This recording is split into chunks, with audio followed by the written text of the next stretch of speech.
Vamos a abrir nuestra Biblia en Efesios.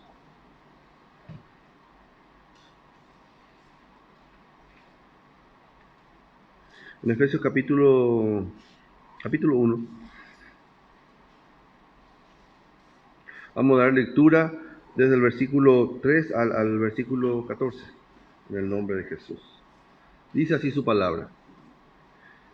Bendito sea el Dios y Padre de nuestro Señor Jesucristo, que nos bendijo con toda bendición espiritual en los lugares celestiales, en Cristo, según nos escogió en Él antes de la fundación del mundo, para que fuésemos santos y sin mancha delante de Él, en amor habiéndonos predestinado para ser adoptados hijos suyos por medio de Jesucristo, según el puro afecto de su voluntad, para alabanza de la gloria de su gracia, en la cual nos hizo aceptos en el amado, en quien tenemos redención por su sangre, el perdón de pecados, según las riquezas de su gracia, que hizo sobreabundar para con nosotros en toda sabiduría e inteligencia, dándonos a conocer el misterio de su voluntad, según su beneplácito, el cual se ha propuesto en sí mismo, de reunir todas las cosas en Cristo, en la dispensación del cumplimiento de los tiempos, así las que están en los cielos como las que están en la tierra.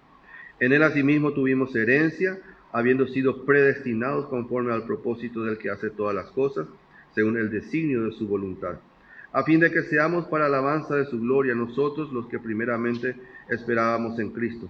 En Él también vosotros, habiendo oído la palabra de verdad, el evangelio de vuestra salvación, y habiendo creído en Él, fuisteis sellados con el Espíritu Santo de la promesa, que es las arras de nuestra herencia, hasta la redención de la posesión adquirida, para alabanza de su gloria. Gracias a Dios por su palabra, ¿verdad? Tenemos una imagen completa de lo que es hoy nuestra vida, ¿verdad? Nuestro comienzo, nuestro caminar y lo que va a ser nuestro fin, ahí en el versículo 13, ¿verdad? 14.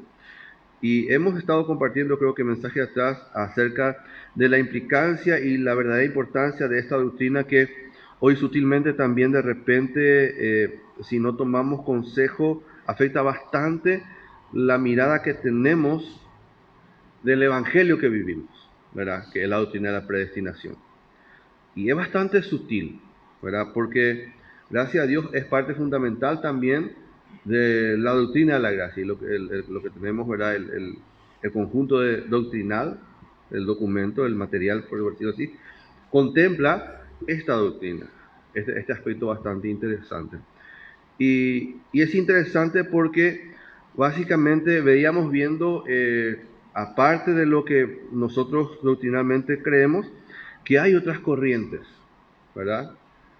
Que manifiesta que el hombre es incapaz de elegir, que el hombre es depravado en su naturaleza, ¿verdad? Que Dios tiene una elección incondicional, que el hombre no puede ejercer de por sí mismo la bondad de Dios, de hecho que no hay ninguna bondad, dice, ¿verdad? Entonces dicen, han elegido de antemano, Dios ha elegido de antemano los que van a ser salvos y los que no van a ser salvos. Esa es la doctrina paralela a lo que nosotros tenemos, ¿verdad? Como iglesia, ¿verdad? Que unos son salvos porque Dios así lo quiso y otros son, ¿verdad?, destinados a perdición porque Dios así también lo quiso.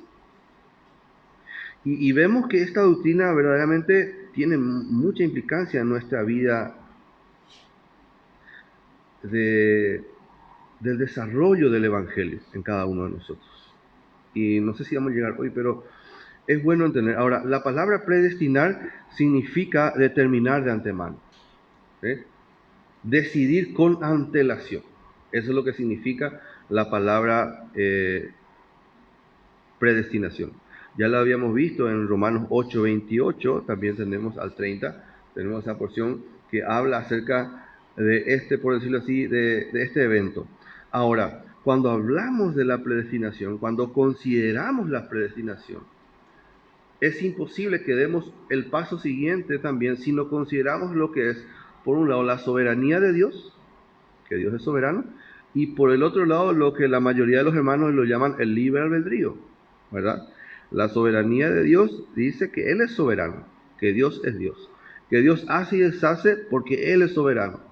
Y el libre albedrío implica que el hombre tiene la capacidad de decidir qué va a hacer también, ¿verdad? Y cuando no consideramos estos dos aspectos, es como que no podemos decir, ¿cómo puede ser el hombre que se sobreponga a Dios, siendo que Dios es Dios? y Dios es soberano, ¿verdad? Entonces, por un lado tenemos la soberanía de Dios y el libre albedrío. Ahora, vamos a tratar de darle por lo menos un cuadro general, ¿verdad? Y lo que tenemos que entender es que nosotros como hombres tenemos libre albedrío porque Dios es soberano. Lo primero que tenemos que entender. Que nosotros podemos ejercer nuestras decisiones justamente porque Dios es soberano, ¿verdad? Y a partir de acá se parte lo que es el deseo o el propósito de Dios para con toda la humanidad. Y vamos a ver ya hemos visto, creo, en el mensaje pasado, desde Génesis hasta Apocalipsis, que Dios tiene un propósito. Y siempre su propósito fue entablar relación con su creación. Siempre fue, ¿verdad? Ahora, el deseo de Dios es que todos sean salvos. En 1 Timoteo, vamos a dejar un rato ahí, vamos a 1 Timoteo, capítulo 2, ¿verdad? Tomando en cuenta la soberanía de Dios y tomando en cuenta el deseo del Señor, dice en el capítulo 2 de 1 Timoteo, el versículo 4, vamos a leer el versículo 3, dice, porque esto es bueno y agradable delante de Dios nuestro Salvador, dice, el cual quiere que todos los hombres, ¿sí?, todos los hombres sean salvos y vengan al conocimiento de la verdad. ¿Cuál es el deseo del Señor? Que todos sean salvos. Creo que debemos empezar a delimitar este aspecto, ¿verdad? Porque vamos ya encontrándonos que muchas veces lo vuelve muy determinista, lo vuelve muy particular cuando escuchamos de repente otras doctrinas, ¿verdad? Pero en este punto debemos entender que el deseo del Señor es que todos sean salvos. En 2 de Pedro tenemos también otra referencia. 2 de Pedro capítulo 2 y 2 de Pedro capítulo 3 y el versículo 9. Inclusive sobre este aspecto, ¿verdad? En Timoteo veíamos, ¿verdad?, el deseo de una preparación, y que en esa preparación decía el apóstol que el deseo del Señor es que todos sean salvos. Ahora, cuando venimos a Pedro y en el versículo 9 dice, el Señor no retarda su promesa, ¿verdad? Es decir, lo que implica ahí es que nuestra preparación y en la manera que hemos entendido que somos salvos, ¿verdad?, es lo que nos va a permitir alcanzar esa promesa. Y ahí dice su palabra, el Señor no retarda su promesa, según algunos la tienen por tardanza, sino que es paciente para con nosotros, no queriendo que ninguno perezca, sino que todos procedan al arrepentimiento, ¿verdad? Vamos viendo que el deseo del Señor es que cada uno lleguemos al conocimiento de la verdad, que lleguemos a tener la plenitud de lo que habla el evangelista, el apóstol Juan en su carta, en su evangelio, ¿verdad? A tomar la plenitud que Dios tiene para cada uno de nosotros.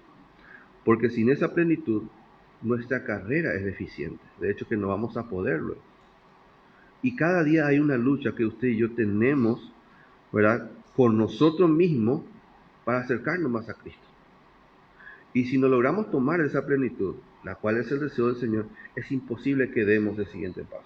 Entonces, si entendemos que el propósito del Señor es que todos lleguemos a esa plenitud, vamos a ir comprendiendo, ¿verdad? Por eso podemos entender cuando dice el Señor Jesús, conoceréis la verdad y la verdad os hará libre, ¿verdad?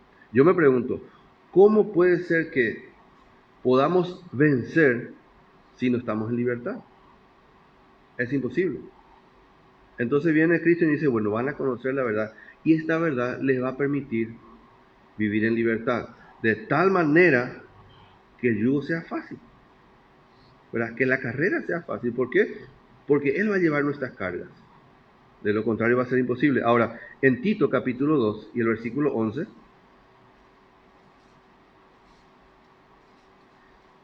vemos otra vez. Lo que estamos viendo, hermano, es el propósito del Señor para con su iglesia, ¿verdad? En capítulo 2, versículo 11 de Tito dice, porque la gracia de Dios, ¿verdad?, habíamos visto la esperanza, habíamos visto la preparación, en los versículos que hemos compartido, habíamos visto la paciencia, la plenitud. El deseo del Señor es que de esa manera lleguemos al conocimiento. Ahora dice acá, la gracia de Dios, dice, se ha manifestado para salvación a todos los hombres. Volvemos.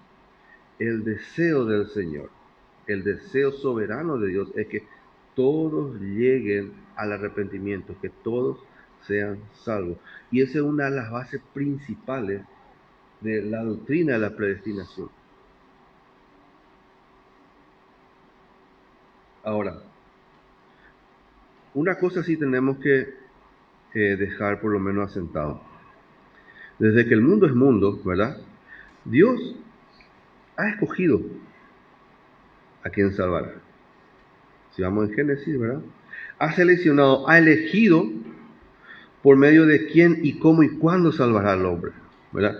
Vemos, por ejemplo, vemos en Noé, ¿verdad? Él eligió a Noé. Él eligió. Después vemos en Abraham. Dice que el Señor llamó a Abraham. Es más, no fue también a Ismael, sino fue a Isaac. Va un poco más bajo en la descendencia y dice, no en Esaú, es en Israel, ¿verdad? En Jacob. Y va determinando, él va direccionando verdaderamente quién va a ser salvo. ¿Por qué? Porque el Señor es soberano y Dios es Dios. Y Dios elige, ¿verdad? Y así también, ¿verdad? Eligió a Moisés, eligió también a David, ¿verdad? Y va la lista. De tal manera que también dice por Israel que Él ha elegido para que le sea un pueblo santo. Él ha escogido para salvación. No por ser más que todo, dice. No tiene nada especial. Pero es porque Dios ha escogido a Israel.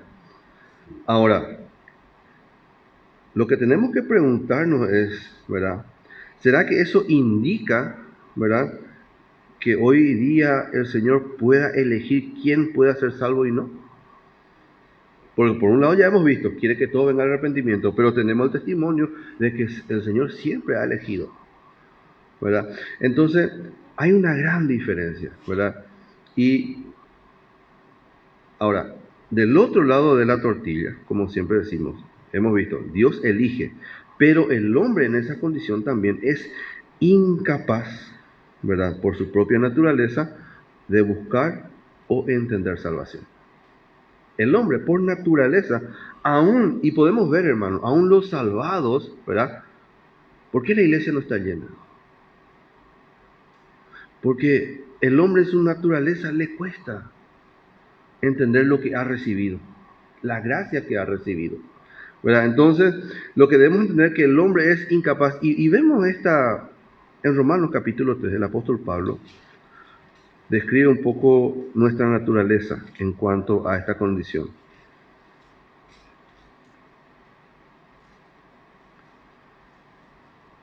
Capítulo 3 y el versículo 10.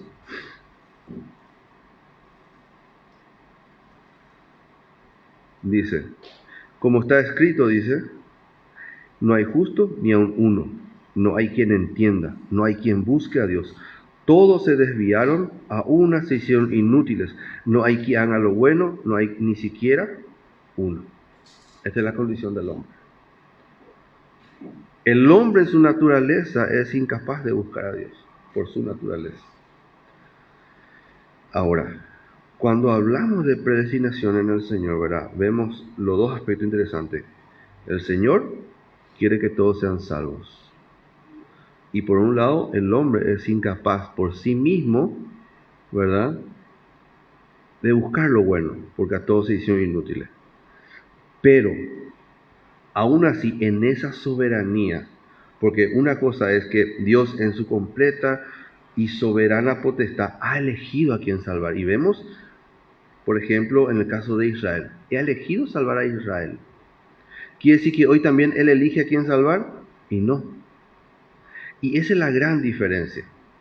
Por eso ahora siempre le escuché al hermano Samuel decir, nos descuidamos y volvemos a la ley.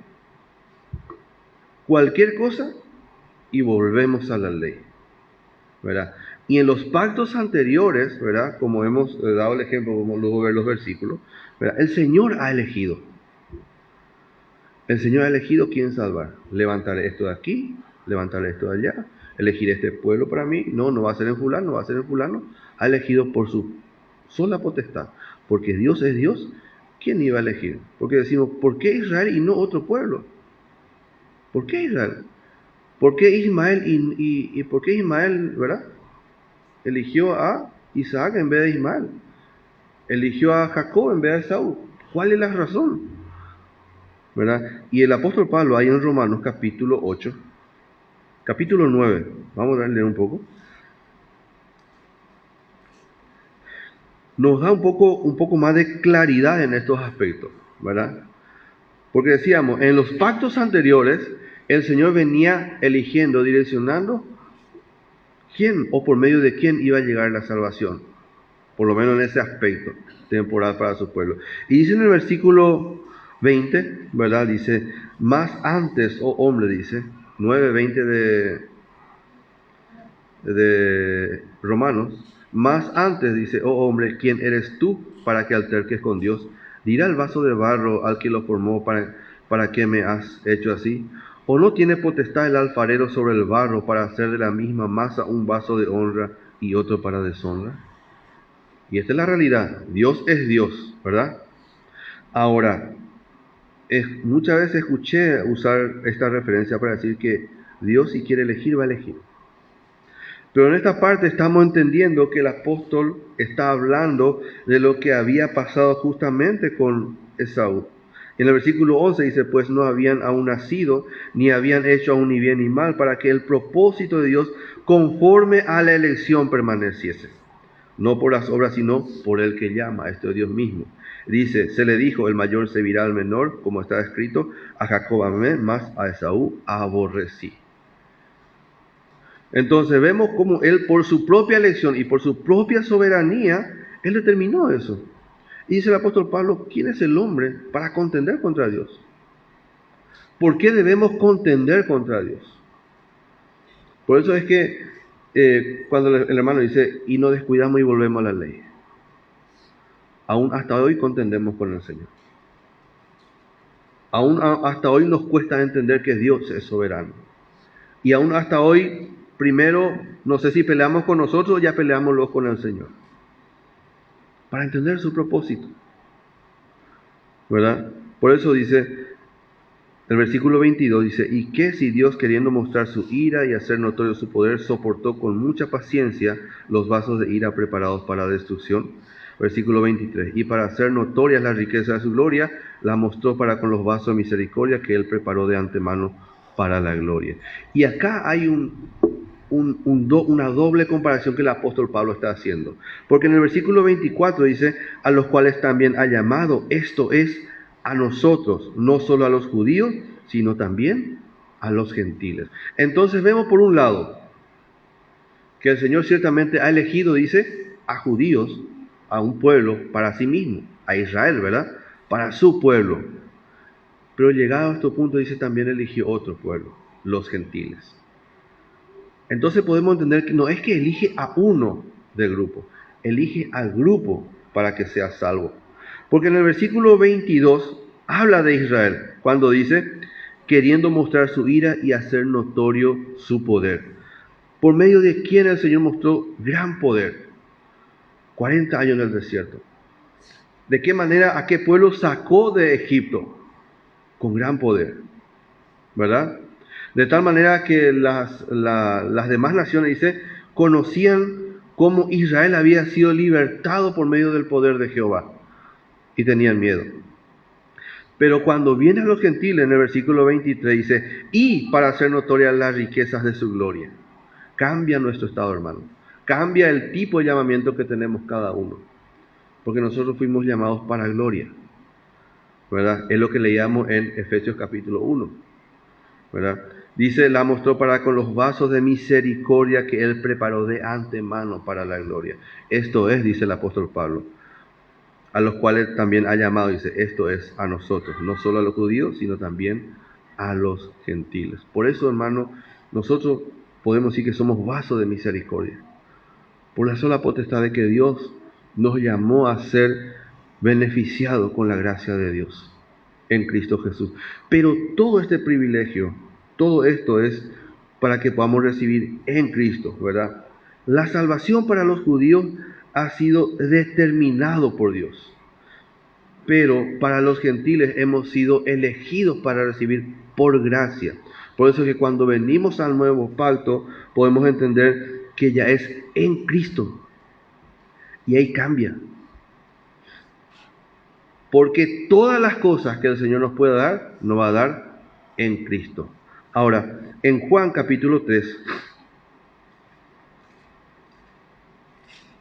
Juan capítulo 3 y el versículo 16, tenemos esta que creería yo que la mayoría sabemos, dice, porque de tal manera amó Dios al mundo, dice, que ha dado a su Hijo unigénito para que todo aquel que en él cree, dice, no se pierda.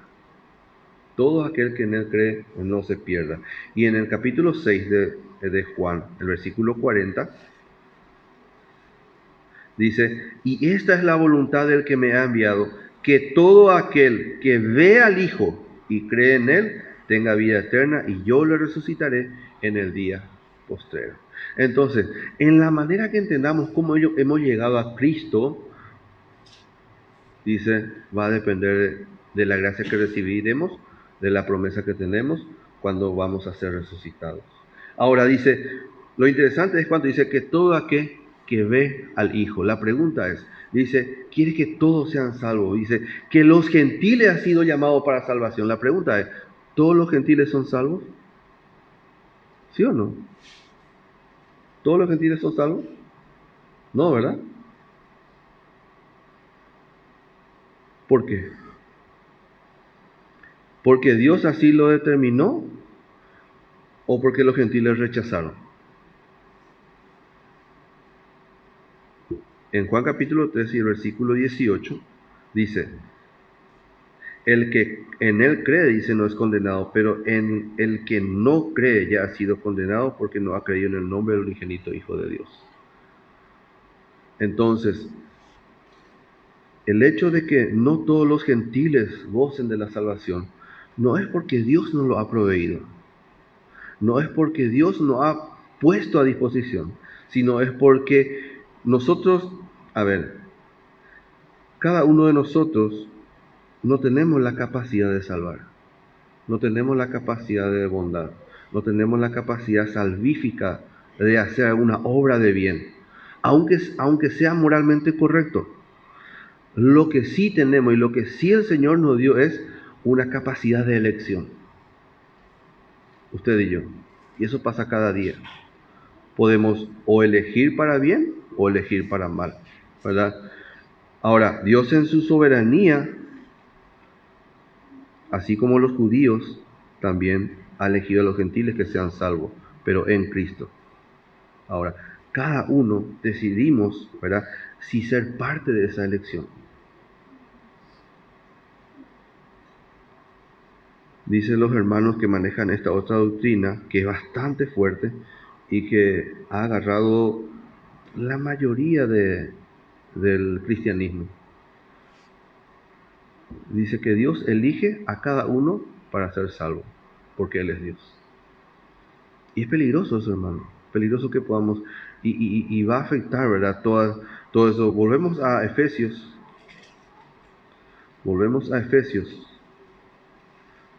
¿Verdad? Porque uno lo que tenemos que entender es que Efesios 1,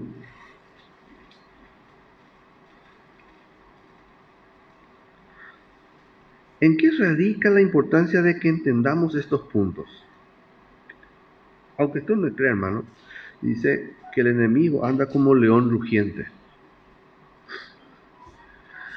Si la palabra íntegramente revelada en la verdad no forma parte del desarrollo del evangelio en tu vida, el enemigo tiene cualquier cosa para agarrarse para poder hacernos tropezar.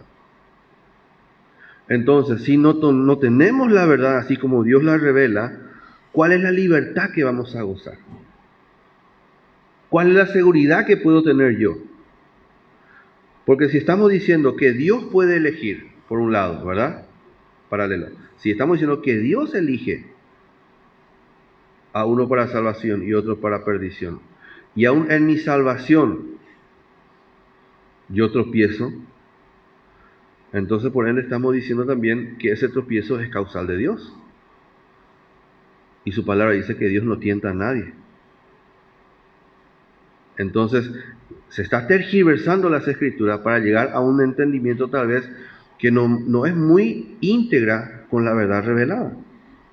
Entonces, en los pactos anteriores decía, Dios ha elegido, ciertamente, porque Él es soberano.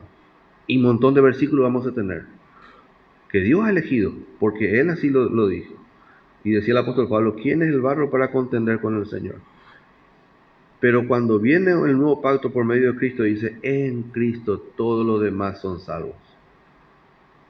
Por medio de Cristo. Porque no hay otro nombre dado a los hombres en que puedan ser salvos. Jesucristo, hombre. ¿Verdad? Ese es el que para que todos lo reciben y no todos lo reciben.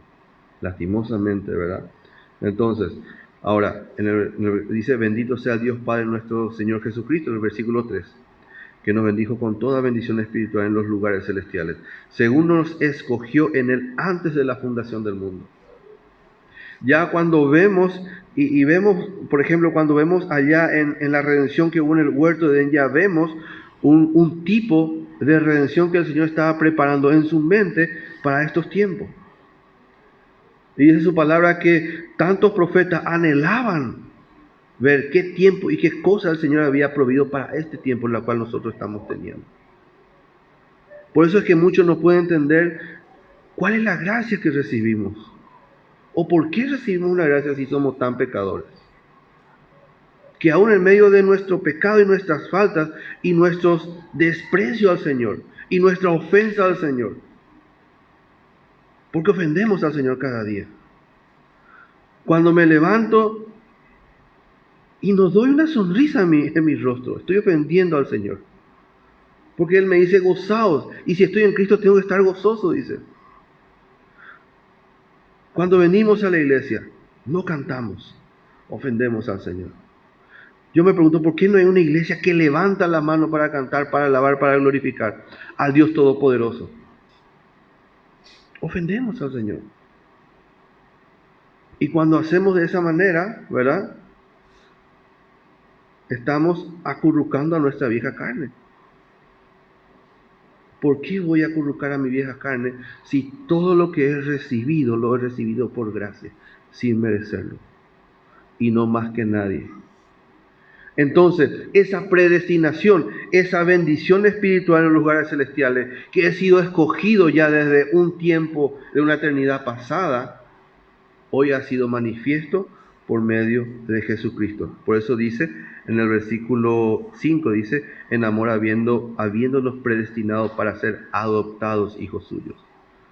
¿Verdad? Por medio de Jesucristo, según el puro afecto de su voluntad, no hay nada más. Entonces, todas las bendiciones que yo pueda recibir, ¿verdad? Todos los propósitos, todas las perspectivas de mi salvación y de mi preparación para, como dice en el versículo 14, para recibir esta redención que es la posesión adquirida para alabanza de su gloria, todo esto solamente tiene efecto a partir de Cristo, no antes. Decía un hermano, somos predestinados porque estamos en Cristo. ¿Verdad? Tanto en Romanos 8 como aquí en Efesios, todas las bendiciones que estamos viendo y toda la preparación, como dice en quien tenemos redención por su sangre, el perdón de pecados, según la riqueza de su gracia. ¿Qué eso quiere decir? Que a pesar de nuestra ofensa a la santidad de nuestro Dios, a pesar de que somos tropezaderos para el otro hermano que también fue comprado por la sangre de Cristo, a pesar de eso, dice, Él perdona nuestros pecados por el puro afecto de su voluntad. Dice, según la riqueza de su gracia. Y el versículo dice, hizo sobreabundar para con nosotros en toda sabiduría e inteligencia. Esas son bendiciones que el Hijo de Dios tiene. Que puede estar seguro que el justo es avisado, usted y yo. Que hoy usted y yo estamos siendo preparados para la promesa que tenemos por delante. Porque si usted y yo no entendemos que tenemos promesas por delante, ¿cómo vamos a prepararnos? ¿O para qué vamos a prepararnos? ¿Podemos prepararnos para conocer a Cristo o podemos prepararnos para conocer al anticristo? O sea, a alguien vamos a conocerle. pero eso depende de la seguridad con que usted y yo caminemos. Y esta seguridad radica en que el Señor, por su propia voluntad y por el puro afecto de su voluntad, determinó que en Cristo usted y yo seamos salvos.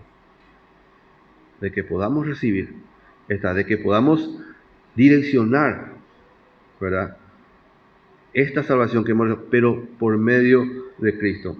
Ahora,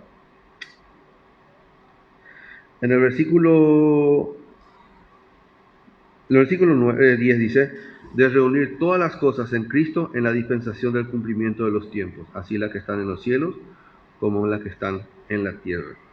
El efecto, el propósito de este llamamiento, y eso vamos a verlo mucho más adelante seguramente, es que usted y yo, además de ser imagen de Jesucristo, dice Cristo, por eso el Señor dice en Apocalipsis, yo soy el alfa y el omega. Él es el principio, no es el principio y el fin, sino dice, yo soy desde el principio hasta el fin.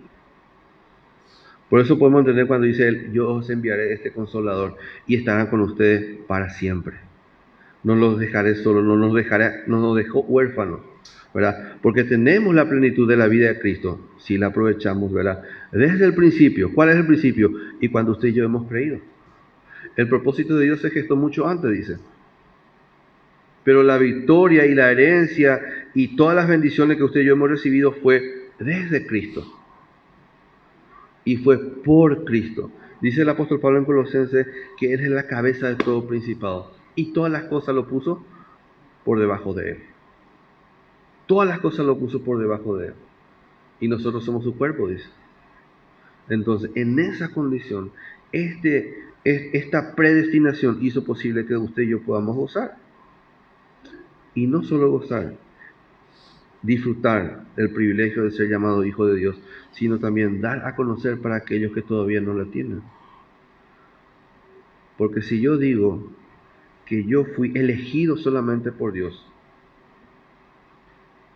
entonces puedo esperar que el Señor también le traiga al otro. ¿Para qué yo voy a vivir, verdad?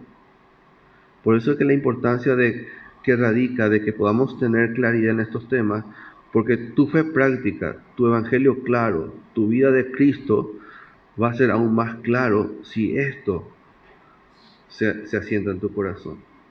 Porque si estoy diciendo, como decía, sí, que yo fui elegido por Dios y Él me eligió y a mi vecino no le eligió, ¿para qué, verdad? Sí, Él ya eligió y Él puede, Dios es Dios, Dios puede elegir, puede desechar, puede hacer.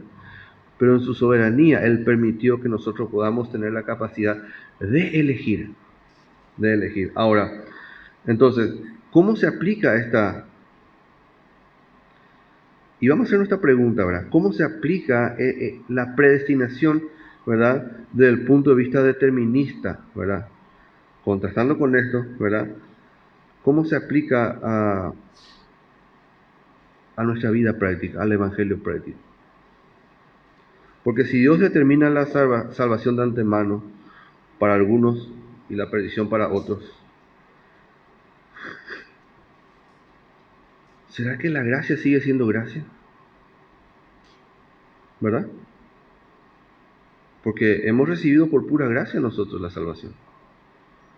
Pero si Dios determinó de antemano que unos sí y otros no, ¿será que la gracia sigue siendo gracia?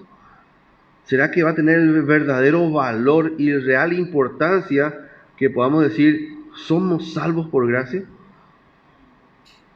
¿Qué diferencia va a haber entre uno y otro si esto no es así?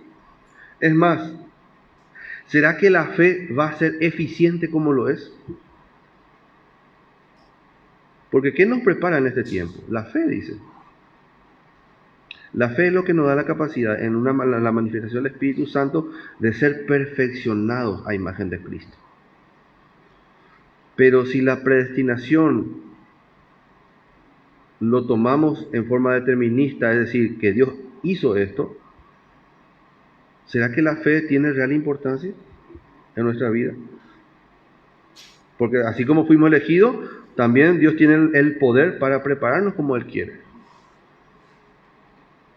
Ahora, ¿será que la santidad también puede hacer un cambio intencional, electivo, en busca de la voluntad de Dios desde el punto de vista del Hijo de Dios? Porque ¿qué es la santidad? La santidad es buscar y elegir agradar a Dios de acuerdo a su voluntad. Esa es la santidad. Es decir, ¿qué mi vida, qué Dios pide de mí o qué le agrada a Dios que yo camine para que yo pueda acercarme a Él? Sin santidad, dice, nadie verá a Dios. Entonces, la santidad, si yo lo tomo desde el punto de vista de gracia, ¿verdad? Es un privilegio que podamos caminar con el Señor porque dice, Él va a ser en nosotros. Él nos va a dar la capacidad. Él te va a dar las herramientas. Él te va a preparar. Pero si no es así, la santidad también pierde valor. Por eso es muy importante, hermano, ¿verdad? Y si decimos, y esto es lo más importante, ¿verdad? Y lo que más a veces preocupa, porque si decimos que Dios elige quién salvarse y quién no, la pregunta entonces, ¿para qué vino Cristo? ¿Para qué vino Cristo? Porque Cristo vino para que todo aquel que en Él cree no se pierda, mas tenga vida eterna. Y hoy dice, no hay judío ni griego, todos son salvos en Cristo. Y el apóstol Pablo en Romanos 9, 10 y 11 dice, entonces quiere decir que Israel fue dejado de lado. No, no fue dejado de lado. Pero hoy todos son salvos en Cristo. Ahí podemos entender que en la soberanía de Dios, el Hijo, el hombre, se le dio la posibilidad de elegir si acercarse a Dios o no acercarse a Dios. Y eso es la realidad. Porque ni aún podemos ver que un pueblo elegido por Dios, que dice su palabra que es la niña de sus ojos, aún dice, hoy no hay judío ni griego. Todos son iguales delante de Dios por medio de Jesucristo. Entonces, lo que hace estos tipos de pensamientos o estos tipos de doctrina, ¿verdad? Lo que estamos hablando es dejar de lado el verdadero valor del sacrificio de Cristo en la cruz. Imagínense, hermanos, que nosotros, nuestra posición justamente es esto, que Cristo vino a morir por nosotros para que nosotros podamos ver el sacrificio y aceptar el sacrificio y recibir la salvación, ¿verdad? Reconocer que Él es Dios. Pero aún así, hermanos, a veces cuesta darle el verdadero lugar y la real importancia de la obra redentora de Cristo. Por eso tu pedido, mi pedido tiene que ser, Señor, hazme ver lo importante que es la obra de Cristo en la cruz para mi vida. Cuán importante es que yo pueda mirar, contemplar a Cristo tal como es. Porque si nosotros no logramos contemplar a Cristo como es, ¿cómo es que voy a ser cambiado a imagen de Cristo? Entonces necesitamos tomarnos del Señor y entender el verdadero propósito, ¿verdad? Porque dicen en Juan, dice que el Señor que está buscando, adoradores, dice. Si Él quisiera gente que Él moldeara al gusto del Señor, dice un hermano, ella tiene a los ángeles, que así son, dice, que no tienen voluntad. Pero fuimos creados para vivir en la imagen de Cristo. Dice, Él está buscando adoradores en espíritu y en verdad. El Señor anhela que nos acerquemos a Él voluntariamente. El Señor está pidiendo, y hasta a veces me viene de que el Señor está pidiendo a gritos que nos acerquemos a Él. De que podamos entender que Él, por gracia, nos proveyó todos los recursos para que usted y yo hoy estemos delante de Él. Cantamos el coro, libre y victorioso. Libre y victorioso. Y a veces parece un pueblo más ajustado, no tan libre, no tan victorioso, ¿verdad? ¿Por qué si el Señor ya dijo consumado es? Y esa lucha tenemos todos los días. Decía hoy el hermano José, decía, cada día tenemos un dejarnos de nosotros. ¿Cómo dejamos nuestro hombre si no es Cristo, por Cristo? Porque no tenemos fuerza usted y yo para dejar esta vieja carne con todos los caprichos, con todas las malas ideas, con todos los malos pensamientos, todo lo malo que tiene un feo carácter. Lo que a él no le gusta, y ya va indo, usted se va a beber, ando puca se y pero viene Cristo y dice, hay plenitud de gozo, hay salvación, hay victoria, hay libertad. ¿Y por qué no lo estoy usando? Entonces necesitamos, hermanos, ver qué es Cristo para nosotros, esa obra redentora. Darle el valor adecuado. Y cuando entendamos qué valor tiene para nosotros, vamos a darles el lugar al Señor en nuestro corazón. Y eso va a pasar cuando entendamos que el Señor nos llama, que voluntariamente nosotros hemos sido llamados para acercarnos a Él. Él puede acercarnos porque Él quiere, puede, pero dice, estoy buscando adoradores en espíritu y en verdad, para que podamos estar siervos. Decía el salmista, es mejor estar un día en tus atrios que 1000. La pregunta es, ¿ñande para allá, Eupe? Ese es nuestro anhelo. Hoy estamos en condiciones de decir, Señor, un día en tus atrios que 1000 fuera de ella. Y a veces ni a los cultos venimos, ¿verdad? Es un hábito, dice la palabra. Algunos tienen por hábito, por costumbre. ¿Cómo, si en lo más natural no estamos entendiendo lo que es estar en la presencia de Dios, cómo podemos anhelar algo más? Por eso dice en el versículo 14, el versículo 13, perdón, de Efesios 1, para ir terminando, 2 referencias más. Dice, en él también, dice, vosotros, habiendo oído la palabra de verdad. Ahí podemos entender que el Señor hace en nosotros el querer como el hacer por su buena obra, que produce, pero por medio de la palabra, ¿verdad?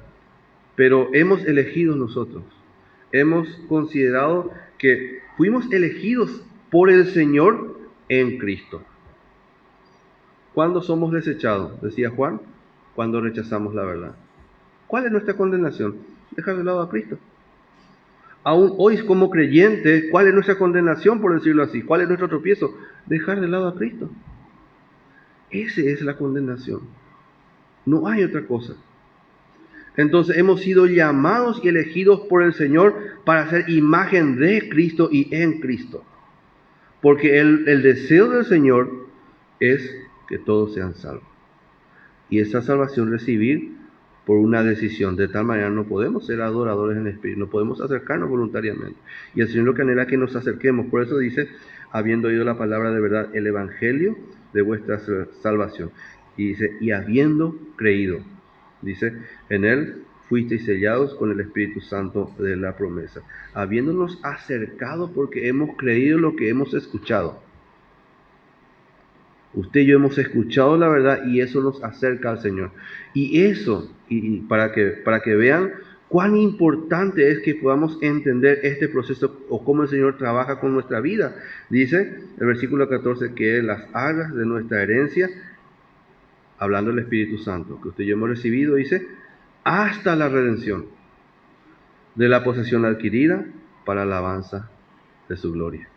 Hasta que el Señor venga, se nos ha dado, dice, una garantía que nos permite prepararnos. Pero ¿de qué manera? De que hemos oído y conscientemente hemos creído lo que el Señor tiene y prepara para nosotros. Porque ¿cómo vamos a recibir esta herencia si no hemos creído? No puede ser. Entonces el Señor nos dice, ha revelado todo su propósito. El Señor Jesús dice, ahora ya no puedo decirle más que no son mis amigos, dice, porque yo ya les revelé todo a ustedes. Ustedes saben cuál es mi propósito. Entonces, esta diferencia, hermano, hace que usted y yo podamos ¿qué tener? Seguridad. Lo más difícil, ¿y por qué digo esto? Porque si el Señor quiere usarnos, y yo creo que el Señor va a usarnos por donde andemos, cada día vamos a encontrarnos cada vez más con cosas raras. Cada vez más con cosas que ni siquiera son bíblicas, pero que doctrinalmente son fuertes. Porque el que piensa estar firme, dice, mire que no caiga. ¿Y para qué no vamos a caer nosotros? Nosotros no tenemos que caer para que podamos levantar a nuestros hermanos que están necesitados. Y en algún punto, si yo caigo, necesito que un hermano esté firme para que me levante también. Porque estamos en un tiempo de aflicción, en un tiempo donde el propósito de Dios muchas veces no puede cumplirse porque todavía no hemos comprendido la verdadera naturaleza de nuestro llamado, la verdadera promesa que tenemos por delante. No hemos comprendido qué tan grande ha sido este sacrificio, ¿verdad? Dice que el Señor, derramó hasta la última gota. ¿Cómo entendemos eso? A veces le pido al Señor que me falta tanto para entender el que Jesús haya muerto por mí, el que Jesús haya derramado su sangre por mí, el que haya dejado su gloria y bajado. Yo creo, yo sé, pero necesito comprender la maravilla y lo magnífico que es la obra de Cristo por mi vida, por un simple pecador. ¿Qué he hecho para merecerlo? Y nada. Pero dice el Señor que me ha predestinado por medio de ese sacrificio perfecto, dice, para que cuando llegue el tiempo, dice, he aquí, ¿verdad? Cuando suene la trompeta, yo feliz a mi nombre responderé. Dice el Señor, yo puedo tener corona, yo puedo tener trono. ¿En qué momento, hermano, cambió de que nos hemos hecho inútiles a tener todo corona? ¿Se dan cuenta, hermano? ¿Cómo fue el cambio radical? Leíamos en Romanos, nos hicimos inútiles, no somos justos, no buscamos a Dios. Pero de eso, dice el Señor, vino Jesucristo, murió por nosotros y nos cambió. Dice, hoy pueden tener corona, hoy pueden tener trono, hoy pueden ser vencedores totales. Pero dice el Señor, necesito que anhelen acercarse a mí, que busquen acercarse a mí, ¿verdad? Él pide eso de nosotros. Y eso nos fortalece, hermano, por medio de su palabra, en que Él ya lo dio todo. ¿Y cómo no voy a responder a esta gracia si ya lo dio todo? ¿Cómo no voy a acercarme a Él si ya lo preparó todo? ¿Cómo no voy a tratar de venir al culto donde hoy día es el lugar donde el Señor, también en nuestra casa, ¿verdad? Pero venimos a compartir y a buscar refrigerio en el Señor. ¿Por qué no? Somos rápidos para prepararnos y irnos a otro lado, pero ¿por qué no en la casa del Señor? El enemigo está viniendo para enfriar. El amor de muchos se enfriará. Y el único que permanece hoy, ¿cuál les decía? Te escuchamos estos días. El amor, ¿verdad? Sin amor no hay esperanza. Entonces necesitamos buscar el verdadero lugar donde podamos ser encendidos y direccionados por este poder que el Señor permitió que alcancemos, que, ¿verdad?, por medio de su Espíritu Santo. Y de esa manera vamos a entender muchas cosas. El Señor va a empezar a revelar en tu vida, en mi vida. El Señor va a empezar a usar tu vida, va a empezar a usar mi vida, que seguramente, como decimos el Señor, hace rato quiere usar tu vida, quiere usar mi vida. Quiere también que esta gracia le alcance al resto, ¿verdad? Pero tenemos que estar preparados y firmes en el Señor y deseosos de constantemente vivir en comunión, como a Él le agrada. Que el Señor siga bendiciendo a cada uno de sus palabras.